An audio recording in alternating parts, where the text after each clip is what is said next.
J'ai eu de la chance. Très tôt, j'ai su ce que je voulais faire dans la vie. Woz et moi, on a créé Apple dans le garage de mes parents. J'avais 20 ans. On a travaillé très dur. Au bout de 10 ans, Apple était devenue une entreprise d'une valeur de 2 milliards de dollars avec 4000 employés.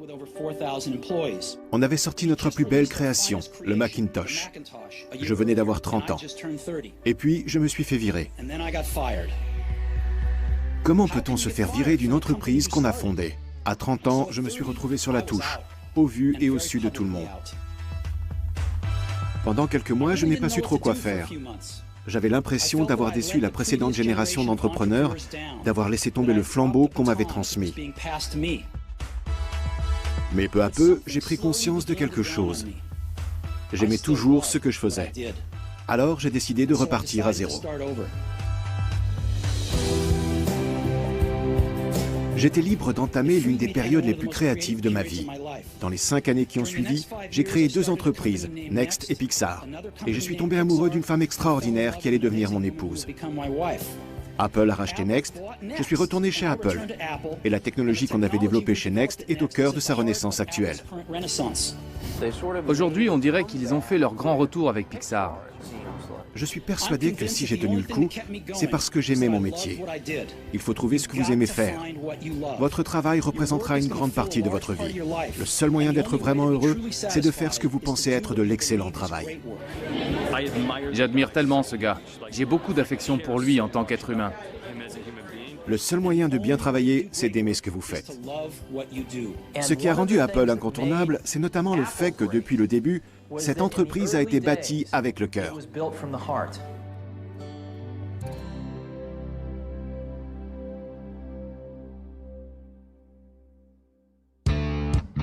Quoi de plus logique que Stephen Paul Jobs voit le jour au centre de l'univers de la technologie le 24 février 1955.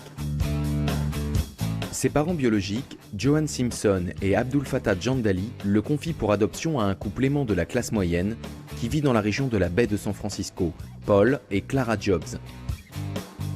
La procédure d'adoption comporte une condition particulière. Plus tard, l'enfant devra aller à l'université et décrocher un diplôme. Steve grandit parmi les abricotiers de la Silicon Valley. Dans cette région de Californie, il n'est pas rare de voir les garages des ingénieurs regorgeant de toutes sortes d'appareils électroniques.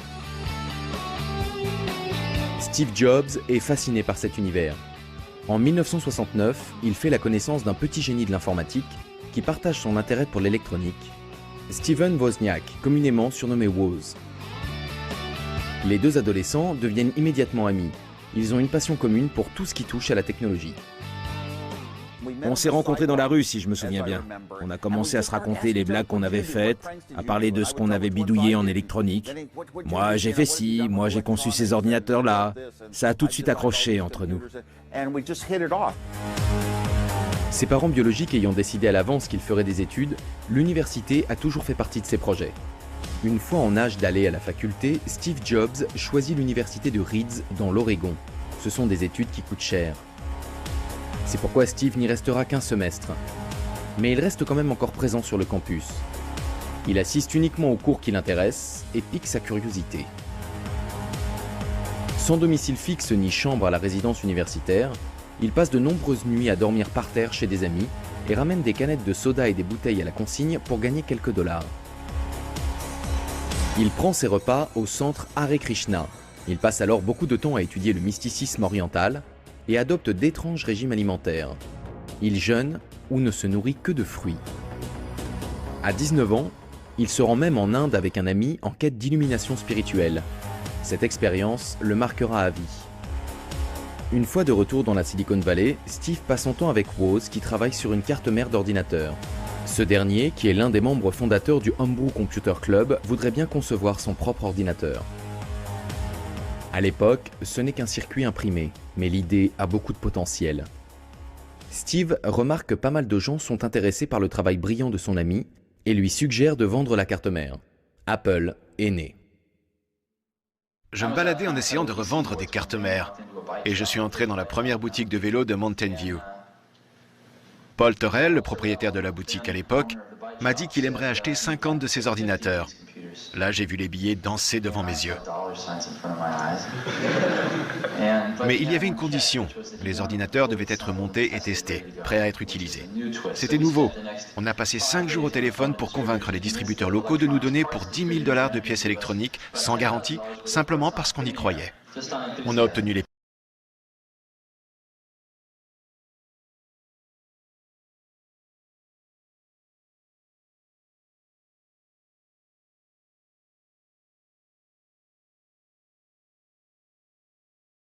émotivité.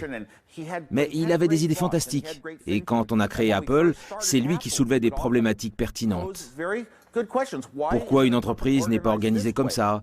Pourquoi cette personne plutôt que celle-là ne fait pas ce travail-là? On ignorait totalement ce que les gens allaient faire de tout ça quand on a débuté. En fait, au début, c'était conçu principalement pour Woz et moi. On ne pouvait pas se payer un kit d'ordinateur. Alors on prenait des pièces sur les Hewlett-Packard et les Atari. On a travaillé sur un concept pendant 6 mois et on a décidé de fabriquer notre propre ordinateur. La première année, l'entreprise Apple ne se trouve pas dans les bureaux de la Silicon Valley, mais dans le petit garage poussiéreux de Steve, à Cupertino, en Californie. Là, ils assemblent des cartes mères à la va-vite et les amènent à des boutiques informatiques locales pour faire plus de ventes. Pendant ce temps, Woz travaille sur un nouvel ordinateur beaucoup plus sophistiqué, l'Apple II, qu'il termine en 1977. Les deux hommes savent que l'Apple II est une machine révolutionnaire, beaucoup plus avancée que tout ce qui est commercialisé à l'époque. Steve part immédiatement à la recherche de sociétés de capital risque pour investir dans le projet et développer le produit sur le marché. Finalement, un accord est conclu avec Mike Markula, un ancien cadre chez Intel qui se montre très enthousiaste. Mike va investir pratiquement 250 000 $ dans leur entreprise. Steve et Woz espèrent ainsi qu'elle fera un jour partie des 500 firmes américaines les plus prospères. Mike leur prédit que cela se produira d'ici seulement 2 ans. L'avenir lui donnera raison. L'Apple II devient rapidement le symbole de la révolution de l'ordinateur personnel à travers le monde.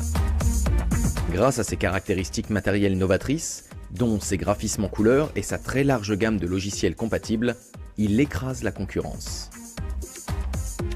On n'a encore qu'une vague idée de ce que ça peut donner. Je vais prendre un exemple. Qui parmi vous a déjà utilisé VisiCalc? Ça fait pas mal de monde. Chez Apple, chaque secrétaire dispose désormais d'un ordinateur Apple sur son bureau. Et toutes effectuent leurs travaux de traitement de texte avec. Elles ont quand même du mérite quand on voit le logiciel qui est sorti. Ils font aussi beaucoup de modélisation financière sur ces machines. Steve tenait avant tout à créer des entreprises et faire de l'argent, parce que c'est comme ça qu'on devient important. Alors que moi, je voulais simplement développer des petits produits. Ce qui est bien plus important que d'élaborer un produit, c'est que nous sommes en train de structurer une entreprise. Et j'espère que l'ensemble de ce qu'elle représente sera plus incroyable que la somme des parties qui la constituent. En fait, le secret du succès de l'Apple II s'appelle VisiCalc. C'est le premier logiciel de tableur à être commercialisé. Des milliers de personnes ont acheté un Apple II rien que pour pouvoir l'utiliser. Par conséquent, l'entreprise se développe à un rythme démentiel. Et au bout de 2 ans seulement, elle est introduite en bourse. En étant en concurrence avec IBM, on s'est amélioré sans cesse au fil des mois. Mais il y a un problème. Leur entreprise est si importante et sa domination sur certains marchés est si grande que je pense qu'Apple est le seul obstacle qui les empêche d'avoir une mainmise totale sur cette industrie. Décembre 1980. À 25 ans, la situation nette de Steve Jobs vient de dépasser les 200 millions de $. Pourtant, le succès d'Apple est menacé. Le géant de l'industrie informatique IBM prévoit de se lancer sur le marché du PC au début des années 80. Apple se doit de riposter, sinon d'ici 2 ou 3 ans, ce sera la banqueroute. IBM a une ambition débordante. Pour contrôler totalement notre branche, ils ont décidé d'éliminer leur dernier obstacle, Apple. Big Blue va-t-elle dominer toute l'industrie informatique? L'ère de l'information dans sa globalité. Malheureusement, le tout dernier ordinateur d'Apple est un échec. L'entreprise décide de concentrer toute son énergie sur un projet dirigé par Steve Jobs, Lisa. C'est le nom de la fille de son ex-compagne. Cet ordinateur est très avant-gardiste. Il propose une interface utilisateur graphique plutôt qu'une interface en ligne de commande. Cette technologie, à l'instar de beaucoup d'autres qui vont révolutionner l'informatique, a été inventée par Xerox, mais Apple est la première entreprise à la commercialiser. Steve tenait absolument à contrôler la qualité du produit pour que ça reste quelque chose de sensationnel et pas seulement de bien. Steve Jobs est sans nul doute un esprit brillant. Néanmoins, il n'est pas homme à prendre des gants. Il exige le meilleur de tous les gens de son entourage et ce trait de caractère n'est pas spécialement populaire. Vous savez qui sont les meilleurs managers? Ce sont d'excellents collaborateurs qui ne voulaient pas devenir managers, mais qui ont décidé qu'ils devaient s'y coller, parce que personne ne pouvait faire ce travail aussi bien qu'eux. Steve Jobs est rapidement évincé du projet Lisa à cause de son tempérament. En colère, profondément blessé, il prend sa revanche en entreprenant de diriger un petit projet du nom de Macintosh. Il s'agit d'un ordinateur à interface graphique qui coûterait moins cher et pourrait faire plonger les ventes de Lisa. Il est en développement depuis 1979. Il est présenté comme un ordinateur aussi facile à utiliser qu'un grille-pain. Dans l'industrie informatique, on se souviendra de Steve Jobs avant tout pour le Mac. Quand il est sorti au début des années 80, c'était véritablement une première. On n'avait encore jamais vu un truc pareil dans la branche. Steve Jobs recrute de jeunes et brillants ingénieurs dans son équipe Mac et les motive en faisant régner un esprit d'entrepreneuriat et de rébellion. Il les appelle des pirates, par opposition au reste de l'entreprise qui est surnommée la marine. Le projet Mac est controversé car il menace à la fois Lisa et l'Apple II. Et même si Steve Jobs se met à dos le reste de la firme, il devient rapidement crucial pour l'avenir d'Apple quand Lisa se révèle un nouvel échec commercial. Steve est soutenu à 100% dans sa mission par son ami John Sculley. Il l'a personnellement choisi en 1983 pour devenir directeur général d'Apple et l'aider à diriger l'entreprise. Il l'a ainsi formé pour qu'il devienne un cadre supérieur. John et Steve procèdent au lancement en grande pompe du Macintosh. Steve n'a jamais cru aux études consommateurs. Tout était préparé au sein de la division Macintosh. Il y avait une centaine de personnes. Il ne voulait pas en avoir davantage pour pouvoir se rappeler leur nom. Il fallait que quelqu'un parte avant qu'un nouveau arrive. La moyenne d'âge était de 22 ans et Steve en avait 27 à l'époque.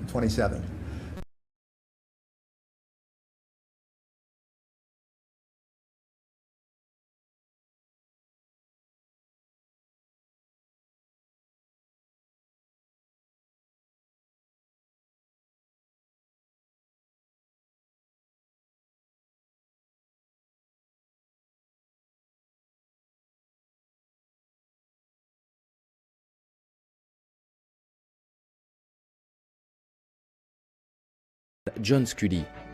Finalement, John Sculley et le conseil d'administration décident de le décharger de ses fonctions dans l'entreprise. Il ne participe plus du tout aux activités de cette dernière. Seul son nom figure encore au conseil d'administration en tant que président. Ce rebondissement bouleverse totalement Steve Jobs. Il vient de perdre son bébé. En ce qui le concerne, Apple n'est plus qu'un souvenir. Et puis je me suis fait virer. Comment peut-on se faire virer d'une entreprise qu'on a fondée? Je n'ai pas vraiment eu besoin d'expliquer le concept de l'expérience utilisateur à Steve. Par contre, je lui ai fait comprendre que c'était un élément qui pouvait être intégré à des campagnes de marketing ou de publicité. Mais il avait manifestement compris avant même qu'on se rencontre que l'expérience utilisateur était d'une importance fondamentale. C'est difficile de se retrouver sur la touche après avoir créé un produit révolutionnaire. Au début, Steve Jobs ne sait pas comment réagir. Il en profite pour voyager, s'adonne au jardinage et passe beaucoup de temps à réfléchir. Mais le destin a voulu qu'en 1985, on le présente à un petit groupe de brillants experts en graphisme informatique. À cette époque, George Lucas voudrait bien céder ses investissements dans l'entreprise contrôlée par ces remarquables artistes. Quand on arrive là-bas, John Lasseter est déjà en place. Et on se nourrit de cette sorte d'énergie et d'enthousiasme qu'il dégage. Il vous donne le contexte de la scène à jouer et vous n'avez plus qu'à vous lancer. George Lucas est connu pour sa saga épique de la guerre des étoiles. Steve Jobs rêve de réaliser des dessins animés grâce à un ordinateur. Ce projet lui correspond donc tout à fait. Il est novateur, original et il pourrait se révéler très lucratif. Steve Jobs fait un chèque de 10 millions de dollars et en 1986, Pixar voit le jour. Travailler avec Pixar, c'est vraiment une très bonne expérience. C'est une entreprise qui a des idées fantastiques. Ce qui est tellement extraordinaire chez Pixar, c'est le fait qu'on se soit intéressé à cette nouvelle technologie qu'est l'animation par ordinateur. Et que ça ne constitue pas à nos yeux un moyen de remplacer la créativité ou l'art véritable du cinéma. On considère plutôt ça comme de nouveaux crayons luxueux et très sophistiqués. Voilà ce que c'est pour nous. Des créatifs utilisent ces ordinateurs comme un artiste se servirait d'une feuille et d'un crayon chez Disney. Dans notre activité, on se concentre toujours sur ce qui est le plus important, c'est-à-dire l'histoire et les personnages. Je pense que si Toy Story est un tel succès, ce n'est pas parce que c'est un film d'animation réalisé par ordinateur, mais parce qu'il y a des personnages comme Buzz l'éclair et Woody, ainsi qu'une histoire qui a vraiment passionné le public. L'investissement dans Pixar était peut-être considérable, mais la passion de Steve Jobs est toujours de créer des ordinateurs d'exception. En septembre 1985, il annonce aux dirigeants d'Apple qu'il va prendre la tête d'une nouvelle société. J'ai eu une conversation absolument charmante avec des enfants de 4 à 5 ans. Ils en savent sûrement autant que moi sur les ordinateurs. Peut-être même plus.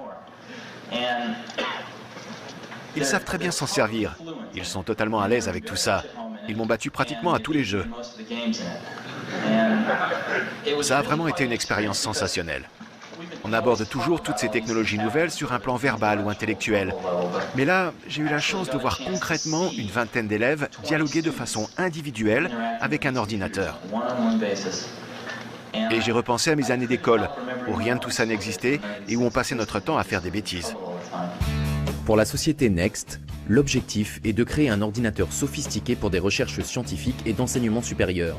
Steve Jobs ne va pas quitter Apple les mains vides. Quelques-uns des meilleurs ingénieurs et commerciaux de l'équipe Mac vont le suivre. La société Apple proteste et menace de le poursuivre en justice.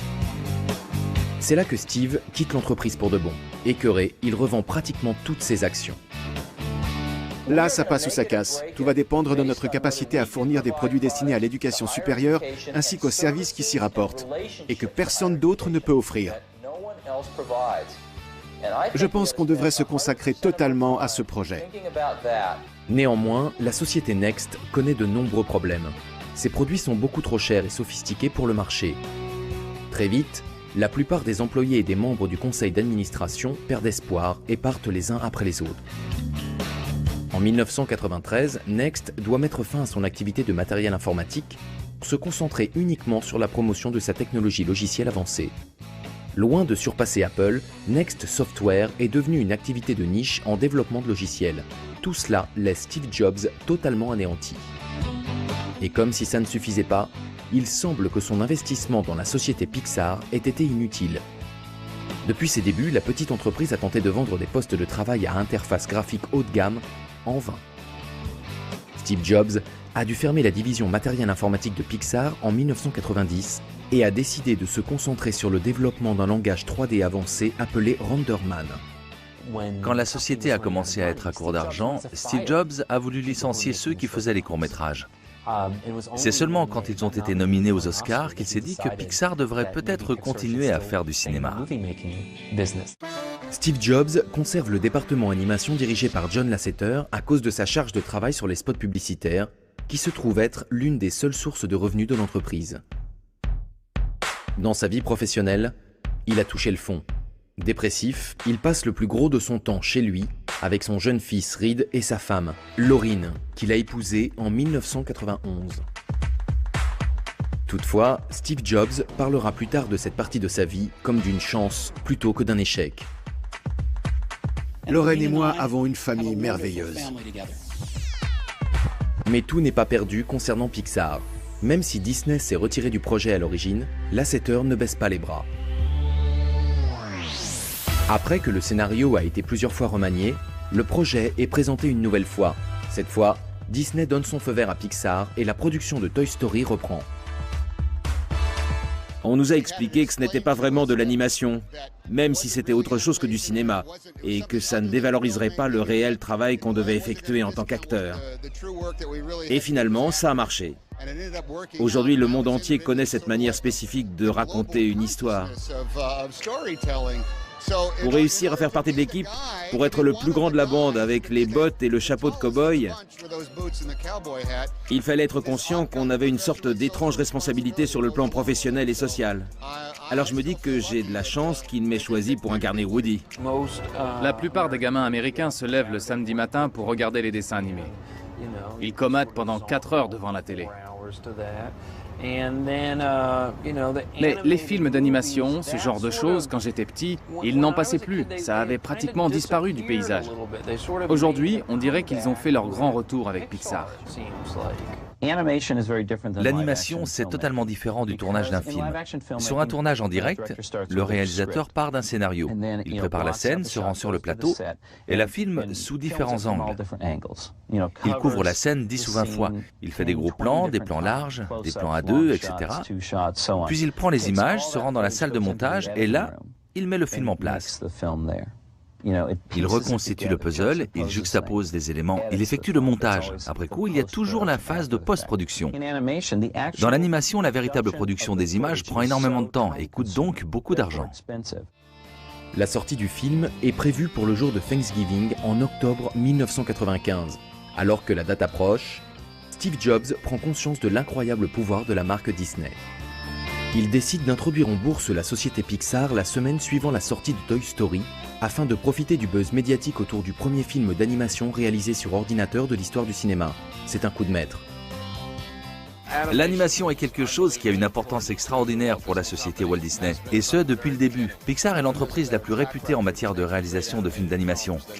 Le succès de Toy Story au box-office n'est surpassé que par celui des actions de Pixar à Wall Street. Steve Jobs, qui possède 80% de la société, voit sa situation nette s'élever à plus d'1,5 milliard de dollars. C'est 5 fois plus que ce qu'il a jamais gagné chez Apple dans les années 80. Le jeune entrepreneur est de retour sur le marché et il fait des vagues. Ce qui est le plus excitant dans le domaine des logiciels, c'est Internet. En partie parce que ça n'appartient à personne.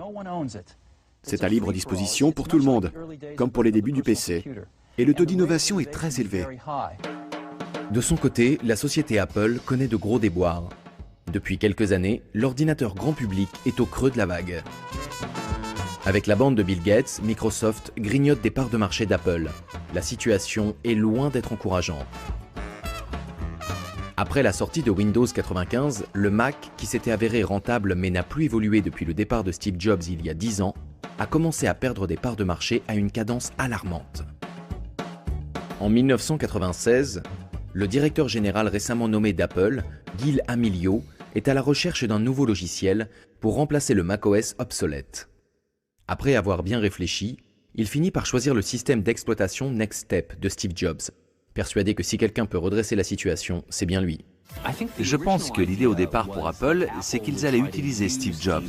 Mais il faut vraiment être très naïf pour croire qu'on va être celui qui va réussir à profiter de Steve Jobs. Ce n'est pas comme ça que ça marche avec lui. Il faudrait être fou pour penser qu'on va pouvoir l'exploiter. Quand Steve est revenu, il savait exactement ce qu'il fallait faire. Il a annulé les contrats de licence et a fait en sorte que les choses redeviennent les mêmes qu'à l'époque où il dirigeait Apple. Bill Gates se sent immédiatement menacé et tente comme il peut de mettre un terme au projet. Il appelle Gil Amelio à plusieurs reprises, mais personne ne l'écoute. Apple rachète Next pour 300 millions d'euros. Steve Jobs fait son retour, accueilli à bras ouverts par l'entreprise qui l'a mis à la porte 10 ans plus tôt, même si son titre officiel reste conseiller officieux du directeur général. Mais quand Gil Amelio annonce des pertes de 700 millions de dollars pour Apple au premier trimestre 1997, le conseil d'administration décide qu'il est temps de se séparer de ce directeur incompétent. Après un coup d'État sur le conseil d'administration, Steve Jobs est nommé directeur par intérim d'Apple en juillet 1997. Il commence immédiatement à passer en revue tous les projets de l'entreprise. De plusieurs centaines, il les réduit à seulement une douzaine. Grâce à Steve Jobs, Apple redevient vite une société digne de confiance. Elle lance une campagne marketing révolutionnaire autour d'un nouveau slogan, Think Different.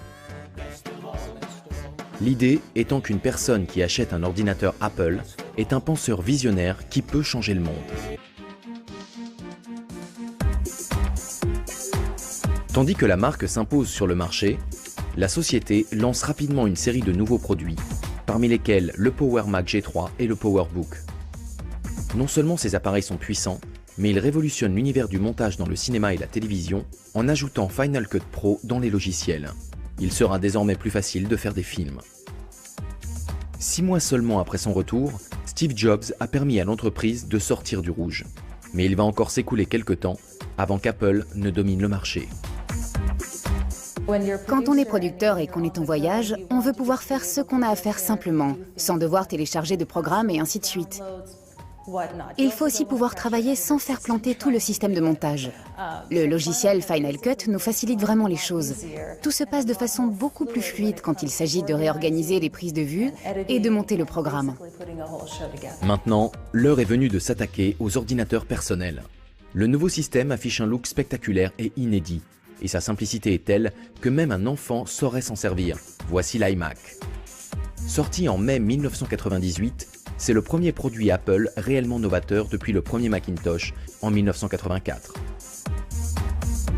L'incroyable design translucide de l'iMac impressionne toute l'industrie du PC qui n'avait produit durant la décennie précédente que des unités noires ou beiges munies de cordons électriques.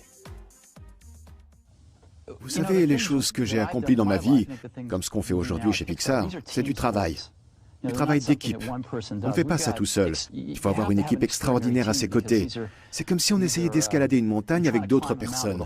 Il y a beaucoup de choses à amener au sommet et on ne peut pas y arriver tout seul.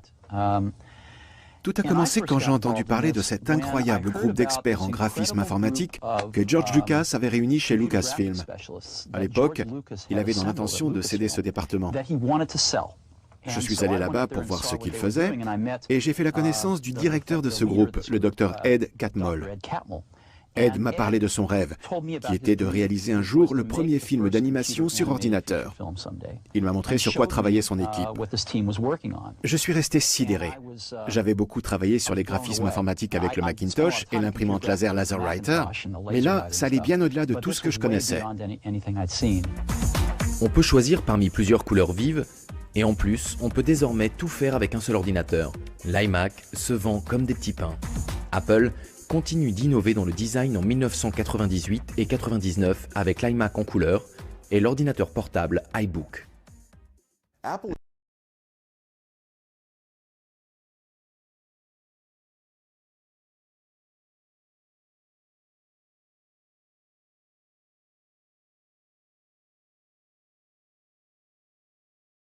Le directeur général d'Apple à plein temps en janvier 2000, Steve Jobs devient le premier individu à jamais avoir été simultanément directeur général de 2 entreprises cotées en bourse.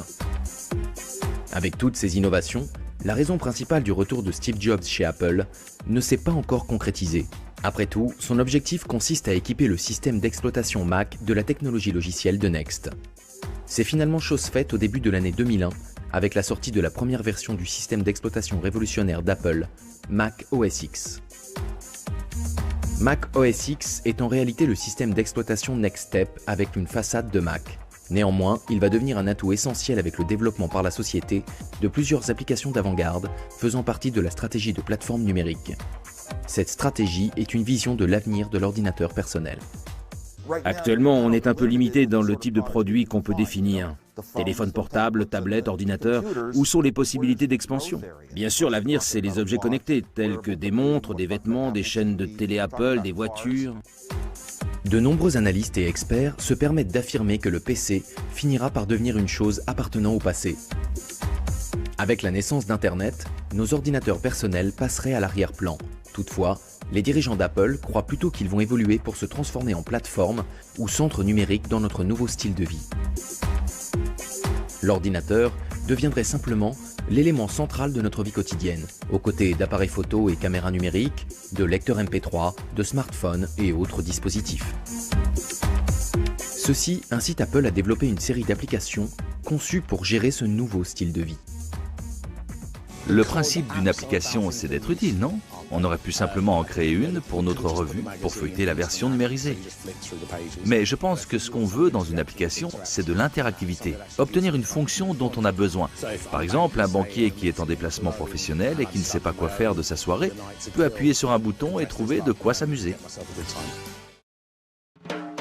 Il fait référence à un terme associé à des programmes ordinaires du quotidien qui nous aident à gérer notre vie, les applis. Les iApps, qui sont uniquement compatibles avec les systèmes Apple, font leur apparition sur le marché. iMovie, iTunes, iDVD, iPhoto, iCal et iSync, GarageBand et enfin iWeb. Si on revient au premier Mac en 1984, avec sa mémoire vive de 128 kg, il y avait 400 sous-routines exécutées depuis cette dernière. Seules ces sous-routines permettaient de créer une application, et fatalement, toutes les applications finissaient par se ressembler. C'était toujours les mêmes boîtes de dialogue, les mêmes menus déroulants, même police. Maintenant, regardez le système d'exploitation mobile Android aujourd'hui et les applications qui sortent sur Android.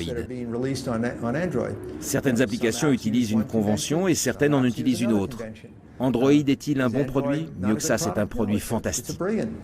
Mais il n'a pas la même discipline et la même rigueur qu'un produit Apple conçu par Steve Jobs. Les iApps sont une manœuvre stratégique dans le plan global d'Apple visant à gagner des parts de marché sur le PC. En effet, il n'existe pas de solution équivalente sur la plateforme Windows. Ça marche, tout simplement. On allume l'ordinateur et voilà, ça marche. Contrairement au PC où il faut télécharger des antivirus, des applications, des mises à jour, chaque fois qu'on le met en route. Le Macintosh, on l'allume et tout est prêt. Il n'y a plus qu'à travailler. N'importe qui peut s'en servir à n'importe quel âge. Il suffit de le mettre en route et en quelques minutes, on peut être productif. Malheureusement, le montage vidéo sur ordinateur ne devient pas aussi populaire que Steve Jobs l'avait prévu. Il tourne alors son attention vers la musique numérique.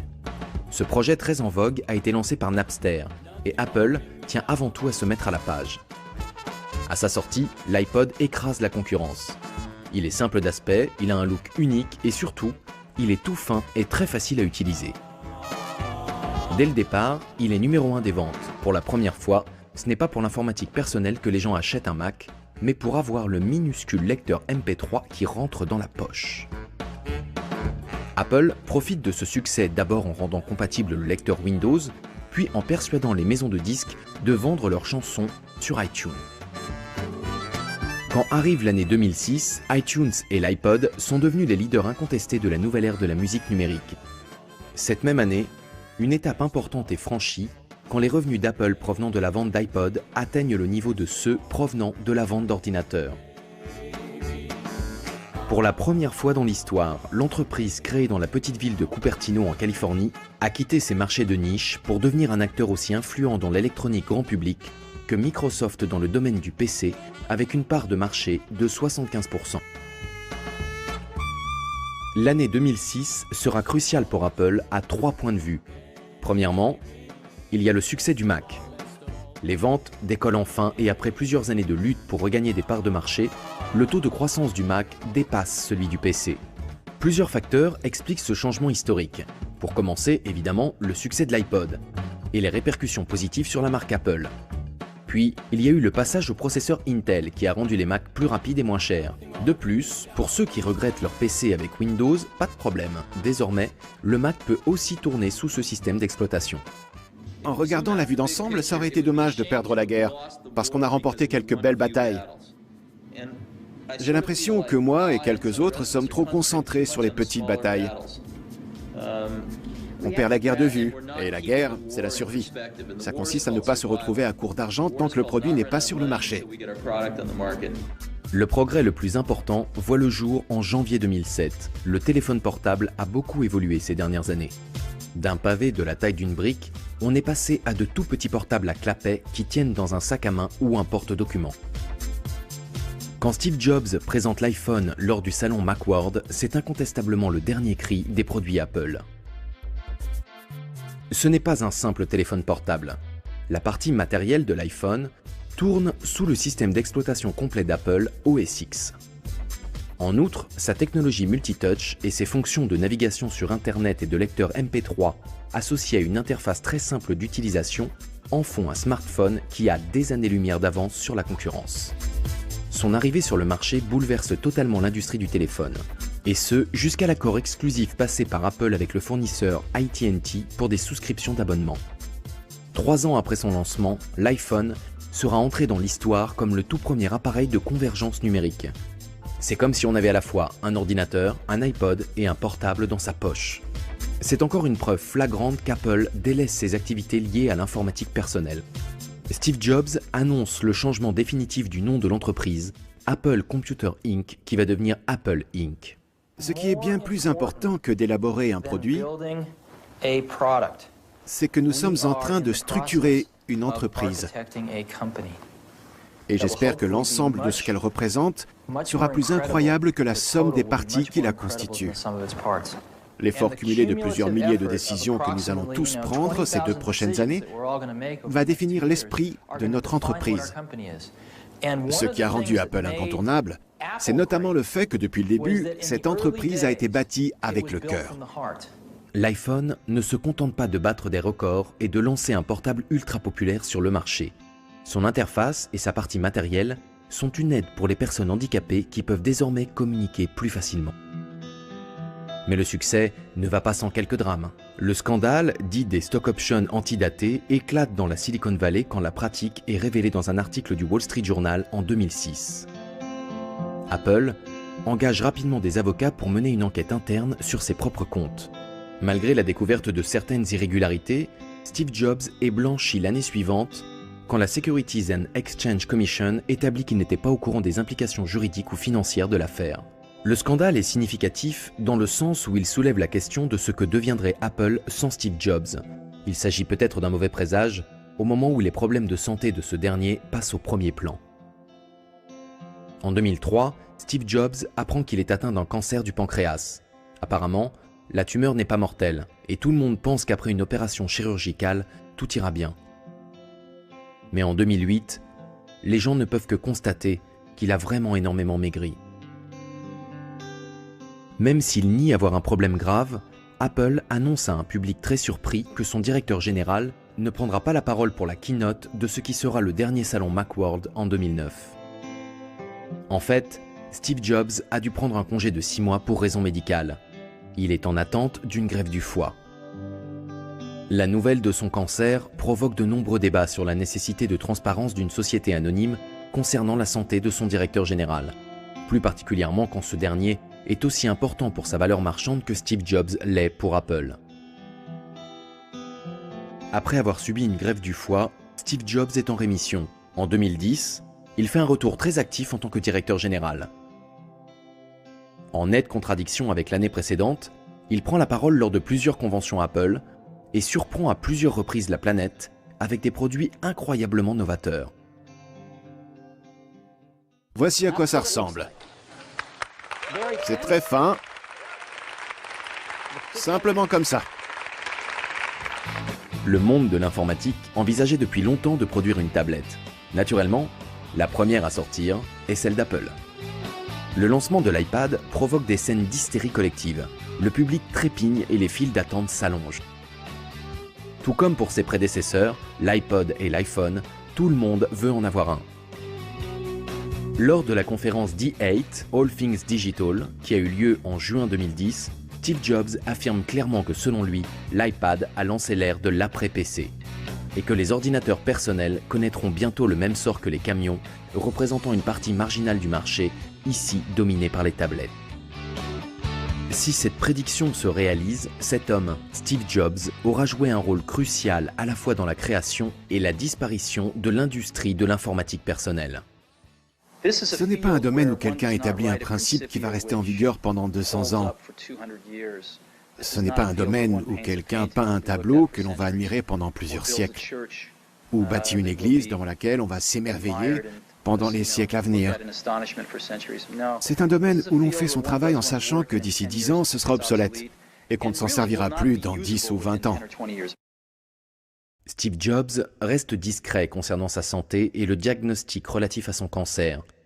Mais il s'ouvre à un groupe d'étudiants lors d'une cérémonie de remise des diplômes à Stanford en 2005. Il révèle qu'il souffre d'une forme rare de cancer du pancréas décelé l'année précédente et qu'on ne lui donnait alors que quelques mois à vivre.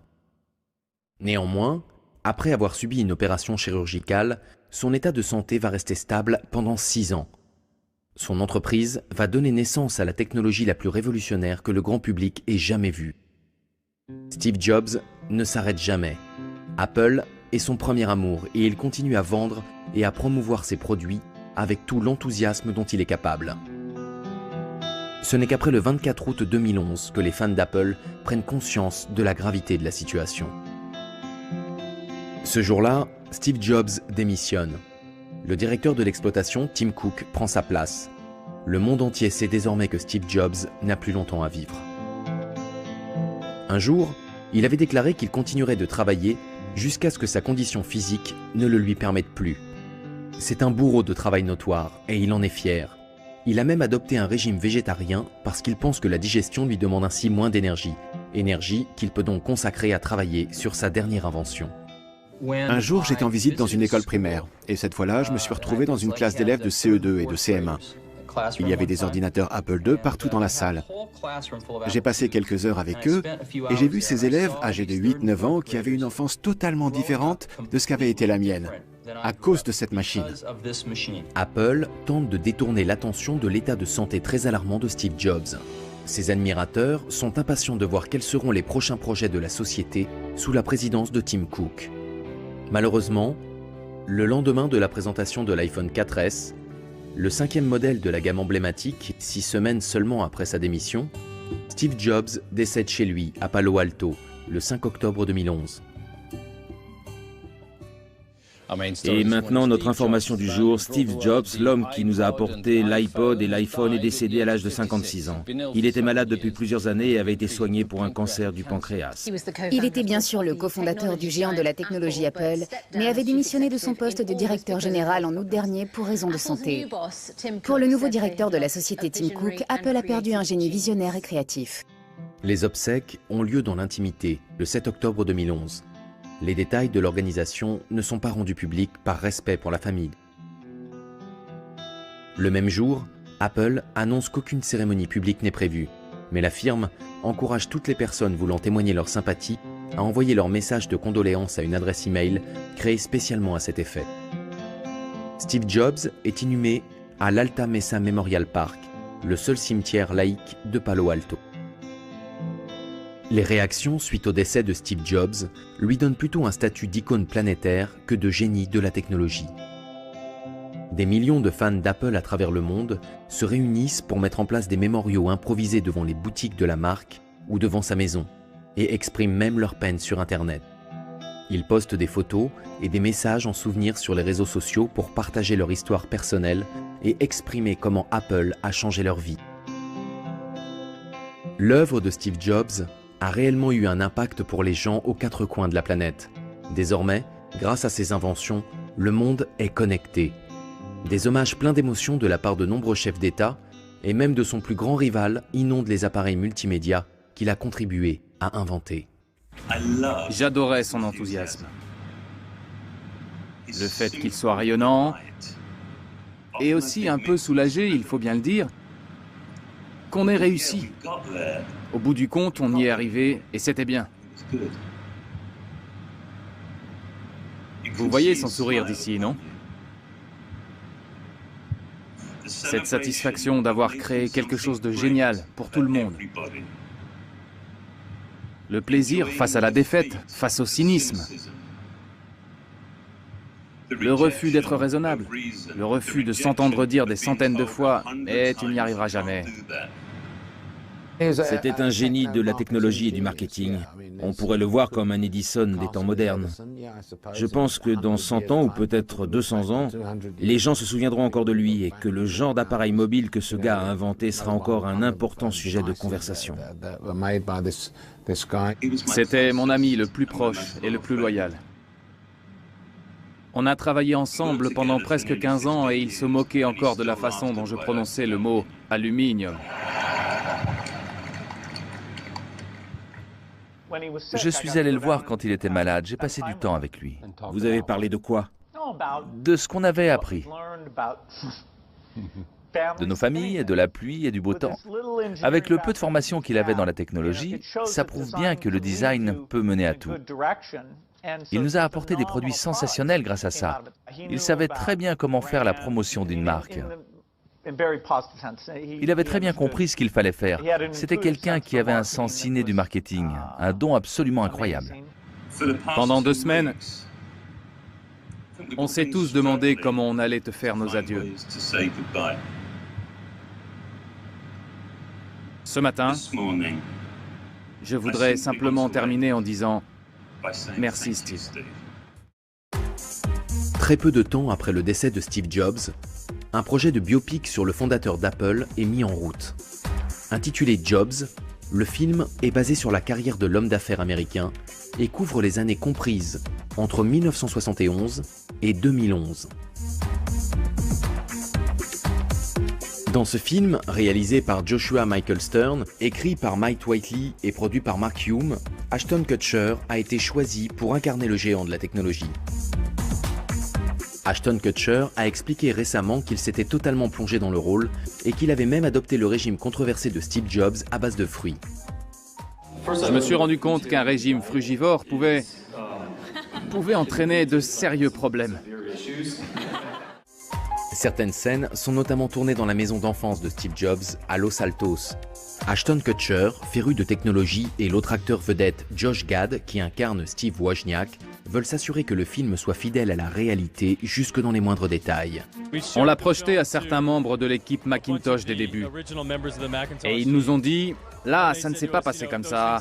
Ça a dû se produire un bon millier de fois. Sinon, 2 ou 3 personnes dans cette équipe sont venues me voir pour me remercier parce que on leur a permis d'avoir passé encore 2 heures avec Steve. C'était vraiment un grand honneur. Un jour, durant le tournage, Ashton Kutcher a même demandé au chef accessoiriste de retirer certains objets dans une scène parce qu'ils ne seraient inventés que l'année suivante. Cependant, tout le monde n'est pas convaincu. Certains pointent du doigt des incohérences majeures. Ce n'était pas un excellent film. J'espérais voir un film qui montre Steve Jobs, son intelligence, sa façon de trouver des idées, de débattre avec les gens, de prendre des décisions, et aussi son côté méchant, celui qu'on aime et qu'on déteste. Je voulais ressentir ces émotions. Et j'ai trouvé le film très plat, vraiment plat. Il manquait quelque chose, peut-être dans le jeu d'acteur, je ne sais pas. On retrouvait bien les petites manies de Steve Jobs, mais pas son esprit, sa manière de penser. Il y avait aussi beaucoup de scènes relatant des choses qui n'ont jamais eu lieu en réalité. Bon, les scènes romancées, ce n'est pas grave, on ne peut pas réinventer le passé et y être totalement fidèle. Vous n'avez pas aimé le personnage de Steve Jobs? Est-ce que les scènes veulent vraiment dire quelque chose? On voit tout le temps Steve Jobs comme cette espèce de gourou qui donne des ordres et dispense sa sagesse à tout le monde. Et généralement, surtout au début, c'était plutôt le contraire. Juste une petite chose, j'ai été très vexé qu'on me décrive comme le gars fan de musique pop et des Beatles alors que Steve était le mec branché fan de Dylan. Attendez un peu, j'avais tous les albums de Dylan et je n'avais pas d'album des Beatles. Toutes les scènes ayant trait à Apple et à l'informatique n'ont rien à voir avec la réalité. Quand j'ai quitté la boîte, ça ne s'est pas passé comme ça, comme ils l'ont montré dans le film, jouant sur la corde sensible. Il ne m'a pas touché, il y a juste 3 petites blagues qui m'ont fait rire. Il semblerait qu'un nouveau film officiel sur Steve Jobs soit en chantier. Il serait chapeauté par Aaron Sorkin, créateur de la série The Newsroom et basé sur la biographie officielle de Walter Isaacson. Cette biographie nous a permis de mieux connaître cet homme qui a inventé le système informatique le plus simple à utiliser au monde. Peu après la sortie de cet ouvrage, le monde entier a eu un aperçu de ce qu'était la vie intime et les passions de Steve Jobs, parmi lesquelles son yacht de luxe. Walter Isaacson révèle que Steve Jobs aurait commencé à travailler sur le design de ce bateau après avoir vécu les plus belles vacances de sa vie lors d'une croisière privée. Conscient qu'il ne serait sûrement pas là pour assister à sa mise à l'eau, il a continué à se consacrer à sa conception jusqu'en 2010. Il m'a montré le bateau sur lequel il travaillait et m'a dit à quel point il était impatient de monter dessus, même si on savait tous les deux qu'il y avait de grandes chances que cela n'arrive jamais. Il n'a pas abandonné la construction pour autant. Non, bien sûr, sachant en plus que penser à la mort qui approche n'a jamais favorisé l'élan créatif. Steve Jobs a affirmé qu'il s'était beaucoup amusé pendant la conception du yacht. Il a déclaré « Je sais que je vais peut-être mourir et laisser à l'orine un bateau à moitié fini.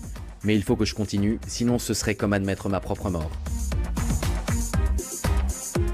Après son décès, le célèbre designer français Philippe Starck révèle qu'il travaillait sur le projet avec lui et sa femme Laurine depuis 2005 et qu'il rendait visite au couple une fois par mois pour étudier les différents plans. Il se contente de préciser, sans autre détail, que le projet, que les médias pensaient à tort être un produit Apple, serait assez révolutionnaire.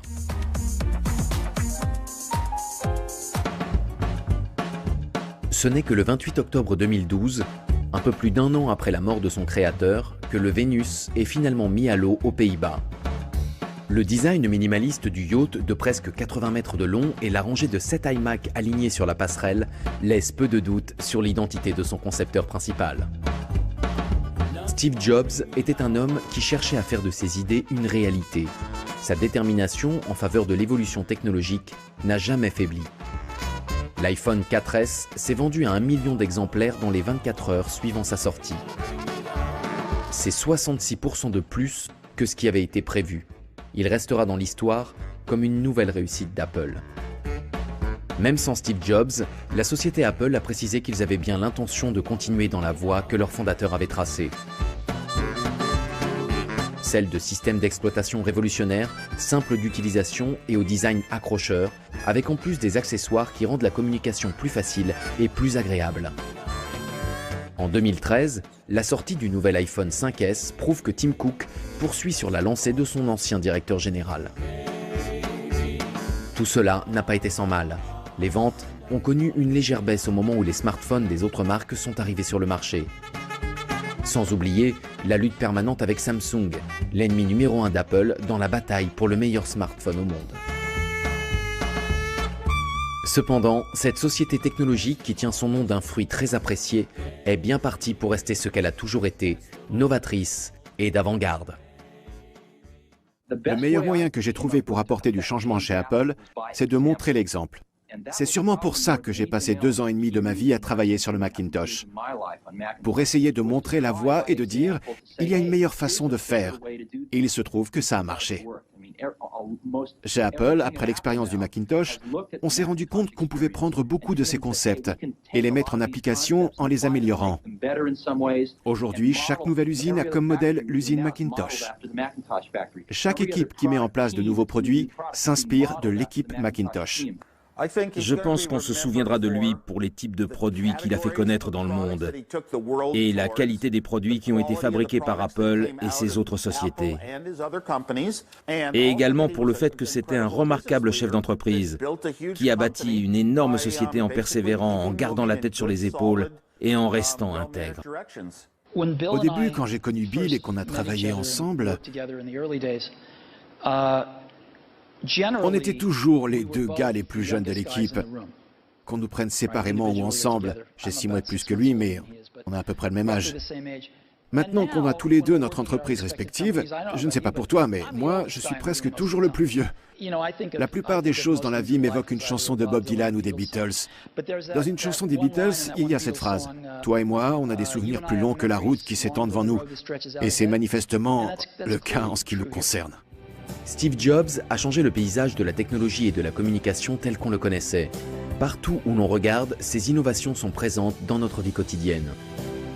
S'il fallait garder à l'esprit une seule chose de lui, ce seraient les derniers mots de son discours devant les étudiants de Stanford en 2005. Soyez insatiables, soyez fous. C'est ce que j'ai toujours voulu pour moi-même. Aujourd'hui, alors que vous allez recevoir vos diplômes et qu'une nouvelle vie commence pour vous, c'est ce que je vous souhaite. Soyez insatiables, soyez fous. Merci beaucoup.